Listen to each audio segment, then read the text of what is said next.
Jenis-jenis karya tulis ilmiah seperti yang kita ketahui bahwa karya tulis ilmiah sangat penting untuk dunia perkuliahan.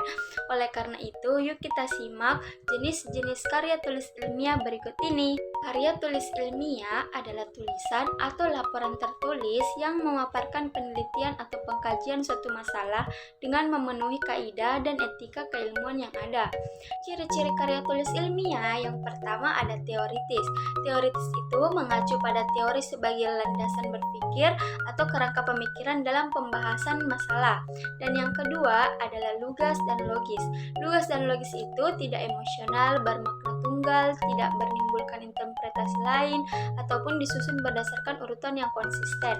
Dan yang ketiga, efektif, efisien, ringkas dan padat, dan mempergunakan kata atau kalimat yang penting dan mudah.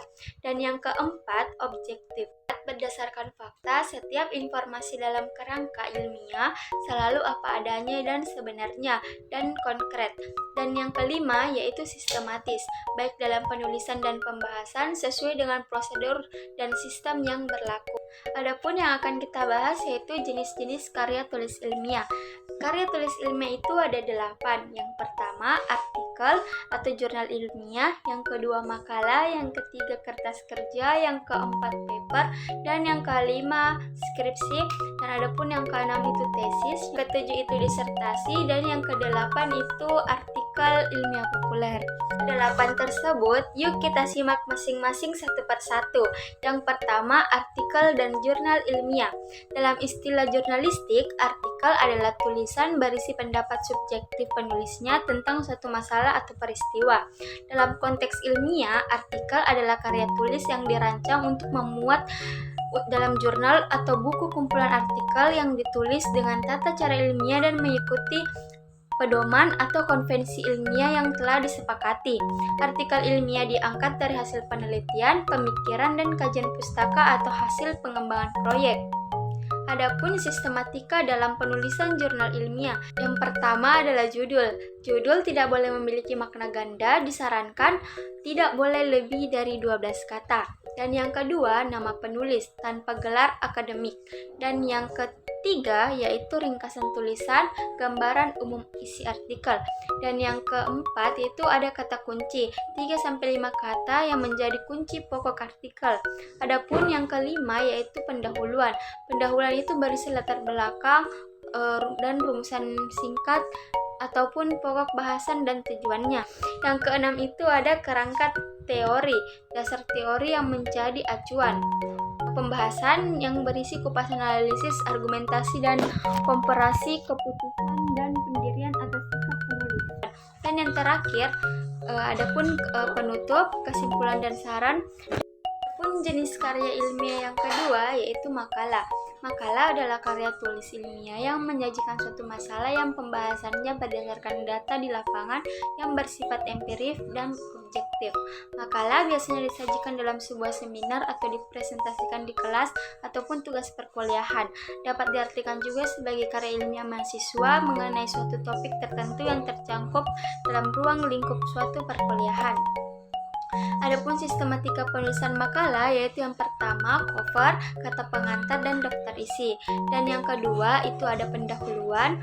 Yang pendahuluannya itu ada latar belakang, rumusan masalah, dan tujuan. Dan yang ketiga yaitu pembahasan.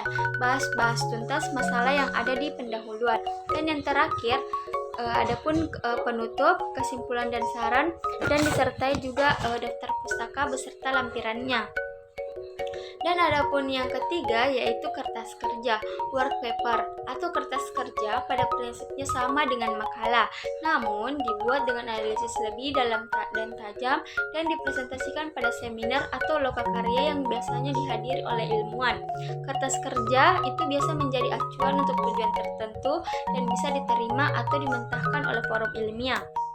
Adapun yang keempat yaitu paper adalah suatu sebutan khusus untuk makalah di kalangan akademisi atau mahasiswa dalam kaitannya dengan pembelajaran dan pendidikannya sebelum menyelesaikan jenjang studi diploma S1, S2 maupun S3. Sistematika penulisannya sama dengan artikel atau makalah tergantung panduan yang berlaku di perguruan tinggi masing-masing. Dan ada pun skripsi. Skripsi adalah karya tulis ilmiah mahasiswa untuk menyelesaikan jenjang studi S1 atau biasa disebut sarjana.